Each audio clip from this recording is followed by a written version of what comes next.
Wenn nicht, dann hol's nach.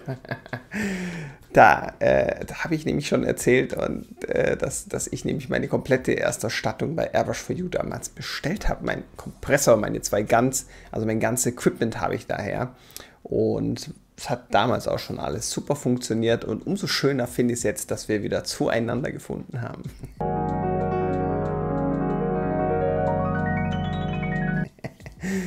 Und genau, da eine schöne Kooperation eingegangen sind. Also um es kurz zu machen, die können mich super unterstützen und machen das auch schon ziemlich fleißig, wie ihr unschwer erkennen könnt.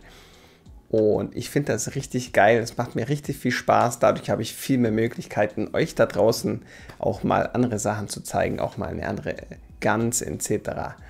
Der Nils will ja immer die ganze Zeit, oder auch viele andere, dass ich mal eine günstige Airbrush vorstelle, sowas wie die Sparmax oder so. Habe ich jetzt auch noch nie probiert, werde ich vielleicht auch mal in Angriff nehmen und dann halt einfach solche Sachen machen, die mir auf jeden Fall möglich. Und deswegen vielen Dank dafür. Finde ich richtig klasse. Und die haben sich da auch nicht lange lumpen lassen und haben mir auch direkt schon dieses riesen Set an Farben und Zeug geschickt. Nein, doch. Oh. Also ich brauche bald ein neues Regal, wenn das nicht aufhört. Ja, finde ich sehr geil. Das sind nämlich die Airbrush Color4U, das sind ihre eigenen Farben und die durfte ich mal hier ausgiebig testen, und zwar Basistöne und eine Spezialauskopplung, die Ghost Black Set, und beide schauen wir uns an, aber heute zunächst erstmal die Grundtöne bzw. mal Standardsachen, weil ich habe mir gedacht, ich fummel da jetzt nicht viel rum und teste da auf dem Papier oder so, das ist auch sicher nicht gerade so. Ist auch ein bisschen langweilig, sind wir ehrlich.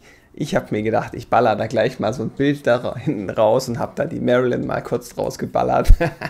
Für euch jetzt hier nochmal in groß, und dann könnt ihr schon mal sehen, also die Farben haben hervorragend funktioniert. Es hat mir richtig viel Freude gemacht, das zu malen. Und viele schöne Details kann man mit den ganzen Sachen, konnte ich da rausholen. Und das also hat richtig viel Spaß gemacht, und das schauen wir uns nachher am Maltisch einfach an. Und als zweites habe ich noch diesen wunderschönen Helm gemacht. Ich zeige ihn euch einmal ganz kurz. Der kommt aber das nächste Mal dran. Aber schaut einfach mal. Hier richtig schön geile Details. Ja, jetzt sehe ich selber nichts mehr.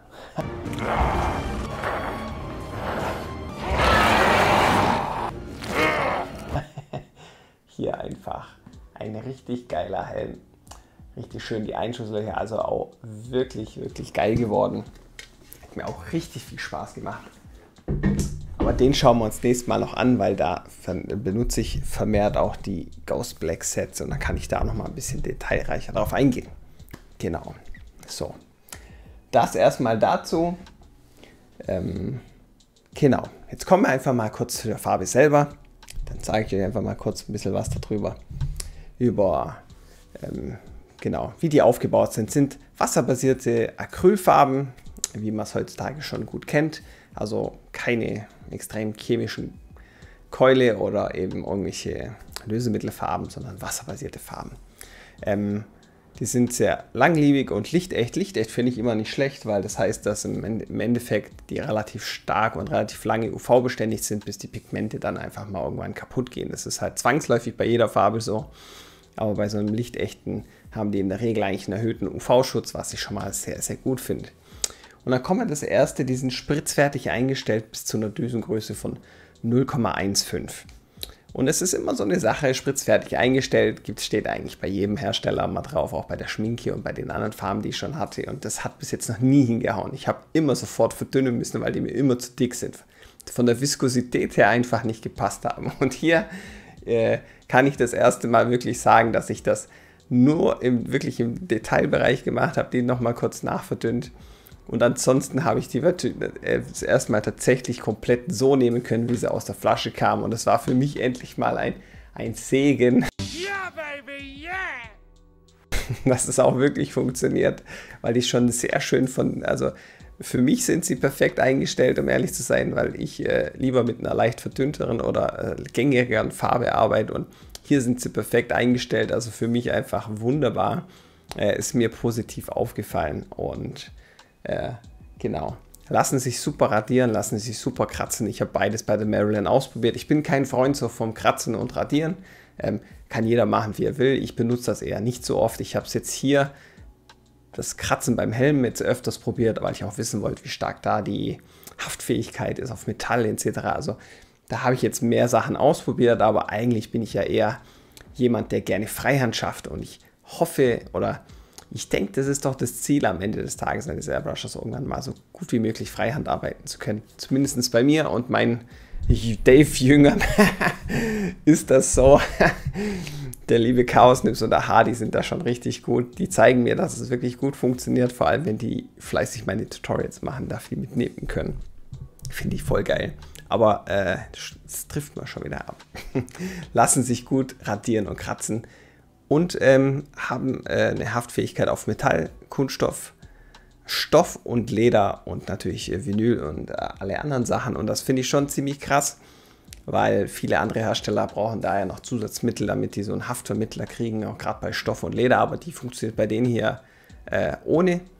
Und ich kann auch sagen, also die Haftfähigkeit auf Metall war wirklich der Killer. Die war richtig, richtig gut. Also das kann ich vorweg schon nehmen. Genau. Und ja, das war jetzt, sage ich mal, so die Farbe selber. Jetzt kommen wir mal noch zu dem, was viele auch interessiert. Das ist natürlich der Preis. Und da liegen wir hier bei so einer Standard-Basiston, so einem schönen Grün hier. Grün, ja. Und wie grün? Wie? Oh, Kristallgrün, Schizeringrün, einfach grün, unglaublich grün. Da liegen wir bei ungefähr, was waren es, 8,90 Euro, glaube ich.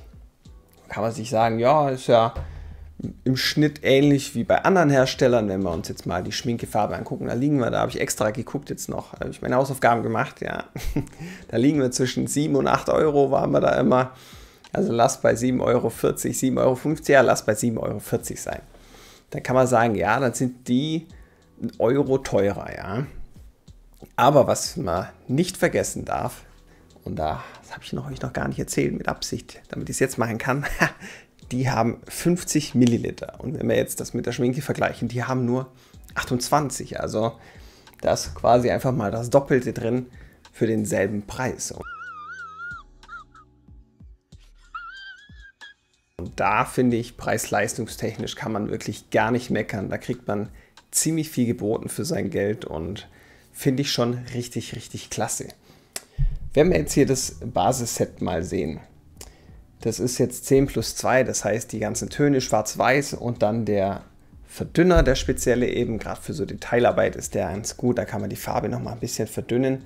Man kann auch Wasser nehmen, aber das ist nicht zu empfehlen, weil der Verdünner eben auf derselben Basis wie die Farbe ist und da funktioniert es halt einfach deutlich besser.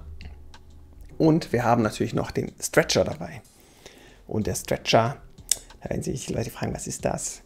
Das Ding, das ist eigentlich sehr cool, weil damit kann man alle Basistöne einfach transparent machen. Ihr könnt damit das ganze Ding, jetzt läuft hier hinten mein Video gar nicht, sehe ich. So. Ha! Der schöne Luke, der hängt übrigens schon da, er ist schon fertig, aber die Tutorials kommen langsam. Jetzt habe ich schon wieder den Faden verloren.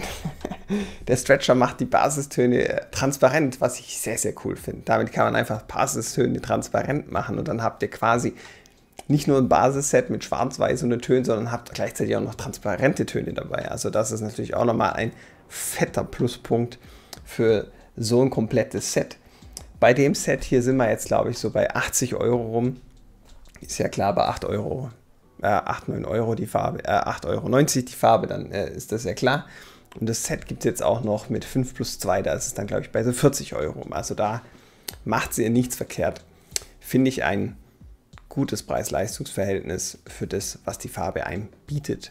Da haben wir natürlich hinten noch die spezielle Ghost Black Set-Auskopplung, die ist, glaube ich, auch so bei dem Dreh rum 40, 50 Euro. Da habe ich jetzt ehrlich gesagt den Preis nicht so ganz im Kopf. Müssten aber, glaube ich, auch so 50 Euro sein. Um da mal kurz drauf einzugehen, da mache ich dann noch ein zweites Video, dann kann ich nochmal ein bisschen gezielter darüber reden, aber da haben wir verschiedene Schwarzabstufungen, was ich eigentlich sehr, sehr interessant finde, ähnlich wie im Tätowierbereich, dass man einfach immer die gleiche Helligkeitsstufe hat und so kann man dann sehr gezielt mit verschiedenen Helligkeitsstufen arbeiten, was sehr interessant ist und auch für das Porträtbereich sehr, sehr cool ist. Habe ich ehrlich gesagt auch schon ein bisschen bei der Marilyn benutzt. Da hat es mich schon so gejuckt unter den Fingernägeln, dass ich es nicht sein lassen konnte. Habe ich die da auch schon mit eingebaut. Das hat auch wirklich sehr, sehr gut funktioniert. Also kann ich nur empfehlen. Und was ich wirklich ganz, ganz arg empfehlen kann, ist der Reiniger. Den haben sie mir auch einfach mitgeschickt. Und ich finde das, ja, so ein normaler Reiniger halt. Aber der reinigt bombastisch. Der hat bei mir eine ganz so sauber gekriegt. Da sind noch Partikel von dem letzten Jahrhundert abgeflogen. Da war ich wirklich richtig begeistert. Das ist mein absolutes Highlight hier.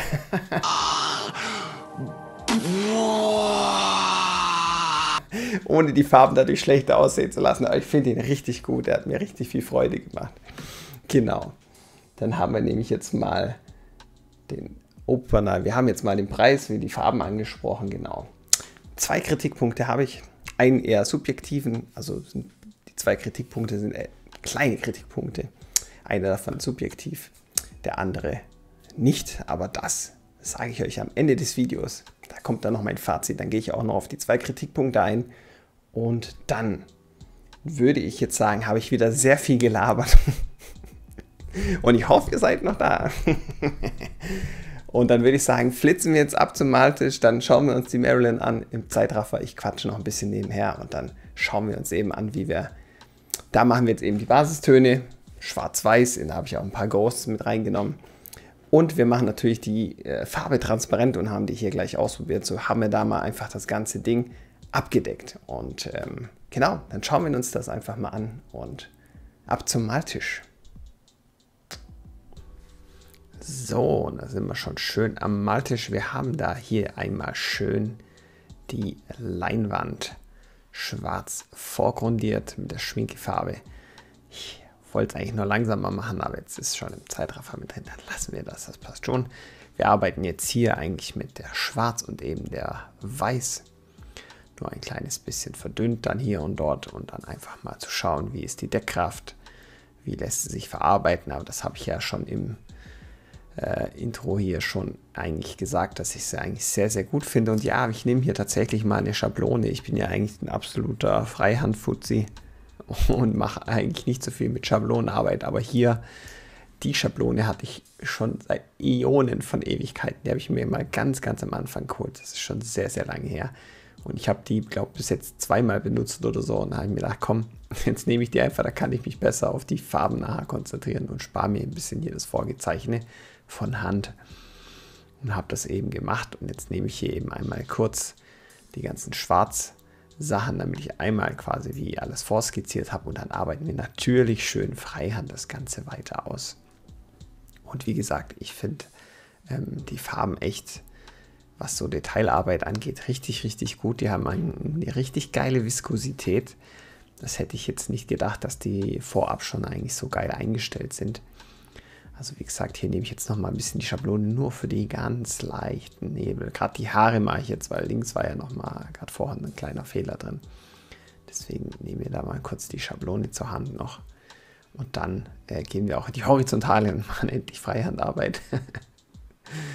Und genau, dann können wir da nämlich anfangen. Und wie gesagt, ich finde es sehr, sehr geil. Es hat sehr gut funktioniert, wie man jetzt hier schön sehen kann. Können wir damit sehr, sehr schön Freihand arbeiten. Vor allem habe ich ja auch schon erwähnt, habe ich ja noch von den Ghost Blacks hier ein paar benutzt. Das sieht man zwar jetzt aufgrund der Schnelle nicht, aber ich habe sie tatsächlich hier und da mal eingebaut, weil ich es geil finde, wenn so ein Schwarzwert einfach eingestellt ist auf eine Helligkeit und die sich auch nicht verändert. Dann kann man so gezielte Schatten setzen. Das ist halt mit einer reinen Schwarzfarbe nicht möglich so. In dem Ausmaß. Geht natürlich auch, aber halt nicht in dem Ausmaß. Und finde ich für mich persönlich echt wirklich spannend. Und ja, es hat mega Spaß gemacht. Also da konnte ich jetzt hier mit den Details anfangen und schön das Ganze freihand zeichnen, wie ich da jetzt lustig bin. Jetzt habe ich ja im Endeffekt das hier einmal so grob vorgelegt gehabt mit den Schablonen. Und dann kann ich jetzt nämlich hier vollends endlich walten. Das mache ich nämlich am liebsten mit der Freihand. Wenn man sich da meine Tutorials anguckt, die richten sich auch alle sehr stark ans Freihand. Also wenn ihr da mal vermehrt mehr Fokus drauf legen wollt, dann schaut euch gerne meine Videos an. Da könnt ihr noch einiges lernen. Und wie gesagt, hier machen wir jetzt eben die ganzen schön Details. Gerade bei der Schablone, die gefällt mir überhaupt gar nicht. Wenn man die wirklich so nimmt, wie sie ist, mit den 7 oder 8 Steps, dann sieht das Gesicht einfach furchtbar plastisch, unplastisch und furchtbar plastikmäßig und blöd aus. Also hier bringen wir jetzt schöne Dreidimensionalität rein durch gekonnte Licht- und Schatteneinsätze. Also so machen wir ein Porträt oder ein Gesicht schön dreidimensional und so funktioniert das tatsächlich auch viel, viel besser. Also macht generell lieber sowas, wenn ihr da schon ein bisschen was drauf habt. Und die Lippen, die machen wir jetzt tatsächlich mal nachher das erste Mal mit dem Basisrot und das werden wir dann natürlich mit dem Stretcher schön verdünnen und dann eben schön benutzen. Und dann könnt ihr nämlich gleich mal sehen, wie das aussieht, wie das funktioniert. Also ich war ja schon sehr überrascht, wie gut das funktioniert hat, wie gut der Stretcher eigentlich funktioniert. Wobei ich auch sagen muss, und das ist auch einer meiner Kritikpunkte, dass natürlich so eine helle Farbe so einen hohen Weißanteil hat, so eine hohe Pigmentierung. Und wir wissen ja auch zum Beispiel durch mein Look, wer das verfolgt, das Tutorial, da ist beim Einfärben auch ein richtiger Fauxpas passiert, weil da habe ich tatsächlich transparentes Weiß benutzt und das transparente Weiß, was ich dort benutzt habe von der Schminke, ist halt nicht annähernd transparent und hat mir das ganze Bild versaut. Und das liegt halt einfach daran, dass so ein Weißanteil in der Farbe sich kaum transparent machen lässt. Ich habe mich da jetzt mal ein bisschen mehr mit beschäftigt. Und man sieht jetzt bei der Farbe schön, dass sie transparent ist, dass sie richtig schön die Sachen einfärbt, aber dass auch, um da mal ein bisschen zu mäkeln, so ein ganz kleines bisschen abgecovert wird. Aber wir reden hier von wirklich nicht viel, vielleicht 10% oder so. Also sie ist sehr, sehr transparent, aber so ein ganz leichter Nebel legt sich dann doch noch über das Schwarz drüber. Da müsste man halt gegebenenfalls nochmal nacharbeiten. Das ist mir einfach aufgefallen. Und das meine ich, das liegt einfach an diesem hohen Weißpigmentanteil an so einer Farbe. Wenn man sich überlegt, dass so ein Basisrot oder so ein helles Blau einfach einen sehr hohen Anteil an Weiß hat, damit es eben so eine Farbe gibt, ergibt sich das von selber, dass die sich nicht zu 100% wie eine Candy-Farbe komplett transparent machen lässt. Also wenn man da eine Candy-Farbe nimmt, die wirkt dann nochmal doch deutlich anders, sage ich mal, wie das jetzt hier. Aber ich finde es schon erstaunlich, wie geil das funktioniert, wenn ihr euch das anguckt. Also ich bin wirklich baff. Mich hat das schon ein bisschen von den Socken gehauen. Und da kann man im Endeffekt nicht meckern. Absolut nicht. Also für das, was die Farbe für einen hohen Anteil hat, ist sie extrem transparent. Also wirklich extrem. Also ich finde es eine sehr coole Sache, weil so habt ihr natürlich gleichzeitig noch nicht nur Basistöne, sondern halt auch noch transparente Töne. Wenn ihr da ein bisschen rumexperimentieren wollt mit dem Einfärben und so am Anfang, dann habt ihr halt damit die absolute Möglichkeit. Und jetzt sehe ich, jetzt habe ich das Video ein bisschen arg lang laufen lassen und habe da gar nicht so viel gemacht. Das ist natürlich auch geil. Aber mei, so ist es halt. Jetzt habe ich noch mehr Zeit, um euch mit meiner Stimme zu verwöhnen. Genau, bei dem Look habe ich nämlich den eingefärbt. Das erste Mal wollte ich mal ein Porträt machen mit Einfärben statt mit Basistönen. Weil ich mit Basistönen ehrlich gesagt noch nicht viel gearbeitet habe, noch nicht viel gebrushed habe. Das ändert sich beim Helm und ich muss auch da sagen, das hat mir irgendwie richtig Bock gemacht. Das hätte ich mal vielleicht früher anfangen sollen. Und den Look habe ich zum Beispiel komplett eingefärbt und da ist eben durch den hohen Weißanteil von dem transparenten Weiß, Augenzwinker, hat es mir da die Hälfte abgecovert von allen Details. War natürlich nicht so geil. Schön ist halt anders. Hier muss ich sagen, es ist trotz der hohen Weißpigmentierung extrem erstaunlich, wie transparent die eigentlich ist. Und das ist eigentlich cool. Also mir hat das richtig viel Spaß gemacht. Ihr seht auch generell viele Details, man kann recht viel machen. Ich habe noch viel länger an dem Bild. Ich meine, jetzt kommt nachher noch mal ein bisschen was, dann mache ich dann noch mal Korrekturen und noch mal ein bisschen nacharbeiten. Und wenn ich immer so an so einem Bild hänge, dann bin ich immer so in meinem Modus drin und gebe dann Vollgas. Dann gibt es keinen Morgen mehr. Da muss ich öfters mal mir einen Kaffee gönnen oder die Runde mit dem Hund laufen, um dann mal kurz Abstand zu kriegen, um dann einfach noch mal gezielter auf das Bild schauen zu können. Da fällt mir dann meistens noch einer an, da stimmt vielleicht der Schatten noch nicht ganz oder hier fehlen noch Details, da sind zu viele oder so. Und das lässt sich so dann immer ganz gut machen. Aber wie gesagt, die Deckkraft von Schwarz und Weiß ist auch wirklich gut. Das gefällt mir gut. Die haben eine schöne Abmischung generell. Also farbentechnisch bin ich da wirklich, wirklich begeistert und freue mich eigentlich, dass ich die ausprobieren durfte und es euch zeigen kann. Jetzt dauert das hier doch ein bisschen arg lang. Dann machen wir hier mal einen kleinen Cut. So, da das Ganze nochmal rausgecuttet hier. So, hier habe ich jetzt natürlich ein bisschen, meine Gun hat nicht mehr ganz so geil funktioniert, wie man hier schön sieht.